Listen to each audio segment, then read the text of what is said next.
Assalamualaikum warahmatullahi wabarakatuh. Perkenalkan, nama saya Ahmad Eliezer Rahim dari Informatika S1A. Pada kesempatan kali ini saya akan menjelaskan apa itu akhlak. Oke.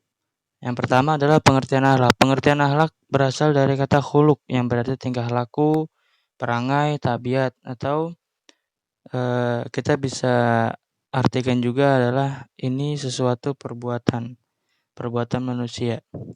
Akhlak itu ada dua macam, ada yang baik dan yang buruk. Dan setiap baik buruknya mendapatkan balasan masing-masing. Sesuai firman Allah Subhanahu wa taala, barang siapa yang mengerjakan kebaikan seberat biji zarah, niscaya Allah akan memberikan balasannya, dan barang siapa yang mengerjakan kejahatan sebesar biji zarah,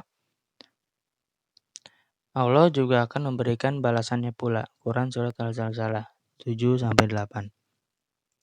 Selanjutnya adalah akhlak kepada Allah Subhanahu wa taala. Akhlak kepada Allah Subhanahu wa taala ini adalah membenarkan berita yang datang dari Allah Subhanahu wa taala. Maksudnya adalah seseorang tidak boleh ragu dan bimbang dalam membenarkan berita yang datang dari Allah, karena berita dari Allah bersumber dari ilmu Allah yang paling benar perkataannya. Lalu yang kedua adalah menerima hukum-hukum Allah yang ditetapkan dengan mengamalkannya. Tidaklah sepantasnya bagi seorang atau untuk menolak hukum Allah. Apabila seseorang menolak hukum Allah, maka apa yang dilakukan adalah bentuk akhlak buruk kepada Allah. Sama saja penolakan itu dalam bentuk pengingkaran atau sombong, tidak mau mengamalkan, menolak atau menyepelekan pengamalannya. Selanjutnya ada akhlak kepada Rasulullah SAW. Yang pertama adalah menaati Rasulullah SAW, baik yang sesuai selera atau tidak, melaksanakan apa yang beliau perintahkan sesuai kemauan dan menjauhi apa yang beliau larang. Membenarkan semua berita sahih yang datang dari Rasulullah SAW. Allah telah memberikan jaminan kebenaran setiap ucapan yang keluar dari Rasulullah SAW, karena apa yang beliau ucapkan tidak lain adalah wahyu dari Allah. Selanjutnya, akhlak kepada manusia dan lingkungan. Akhlak pada manusia dan lingkungan ini berlaku antar sesama manusia maupun secara lingkungan sekitar. Kewajiban bagi seorang muslim terhadap akhlak kepada manusia dan lingkungan ada 6 macam. Di sini adalah jika berjumpa mengucapkan salam, jika diundang maka datangilah, jika meminta nasihat maka berilah nasihat. Jika bersin dia membaca alhamdulillah maka doakanlah yarhamukallah. Jika sakit maka jenguklah. Jika meninggal maka antarkanlah jenazahnya. Rawahu Bukhari wa Muslim.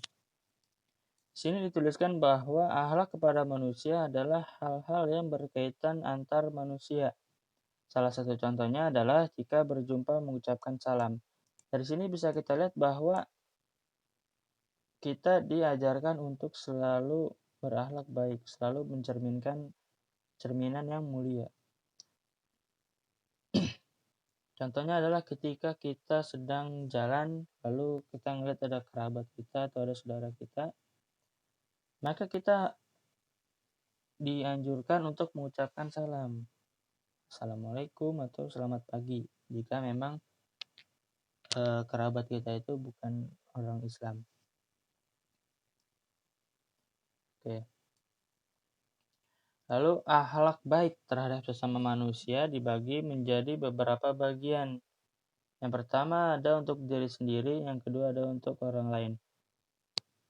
Untuk diri sendiri, contohnya adalah sabar, pemalu, lapang dada, berbusana muslim dan muslimah. Lalu untuk akhlak terhadap orang lain adalah mengucapkan yang paling baik, memaafkan, kasih sayang, mengucapkan salam, berjabat tangan, menepati janji, berlaku adil, mengutamakan yang lain, dan lain-lain. Dalam hal ini kita bisa lihat bahwa untuk diri sendiri maupun terhadap orang lain, kita tidak boleh sombong. Kita senantiasa harus rendah hati, berlapang dada, saling memaafkan. Lalu adapun 5 langkah meraih akhlak mulia. Yang pertama, hendaknya seseorang memperhatikan dalil-dalil dari Al-Quran dan As-Sunnah yang berkaitan dengan keutamaan akhlak yang terpuji. Dalam hal ini kita bisa lihat bahwa kita harus selalu mengikuti dalil dari Al-Quran maupun kita ikuti dari sunnah. Sunnah itu adalah perbuatan yang Rasulullah lakukan. Yang kedua adalah kita berteman dengan orang-orang solih yang berakhlak mulia, yang dikenal dengan ilmu dan amanahnya. Yang kedua ini sangat jelas sekali bahwa kita itu harus berteman dengan orang-orang yang akhlaknya baik, agar akhlak kita pun menjadi baik. Jika kita berteman dengan orang yang akhlaknya buruk, maka akhlak kita pun juga akan buruk nantinya. Yang ketiga adalah hendaknya seseorang memperhatikan apa yang diakibatkan oleh akhlak yang buruk. Di sini maksudnya adalah kita harus berpikir sebelum bertindak, apakah hal yang kita lakukan ini akan berakhir buruk atau tidak. Karena sesuatu yang kita lakukan akan mendapat balasannya.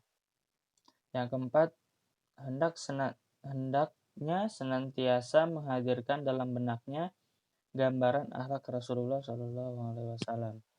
Di sini juga jelas disebutkan bahwa kita harus selalu memikirkan akhlak. Kita harus selalu memikirkan gambaran akhlak Rasulullah. Kira-kira Rasulullah bakal melakukan ini atau tidak. Kurang lebih seperti itu. Yang kelima adalah senantiasa berdoa meminta kepada Allah agar dianugerahi akhlak yang mulia. Kita sudah berusaha untuk meraih akhlak mulia dengan cara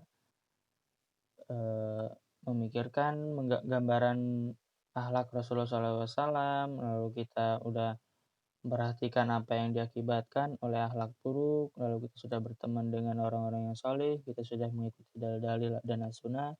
Lalu yang kelima ini adalah seperti pelengkap secara spiritual, yaitu kita meminta doa, kita mohon bantuan kepada Allah Subhanahu wa taala. Kurang lebih itu saja yang bisa saya sampaikan. Mohon maaf bila ada kekurangan dalam penyampaian presentasi. Kurang lebihnya mohon maaf. Wassalamualaikum warahmatullahi wabarakatuh.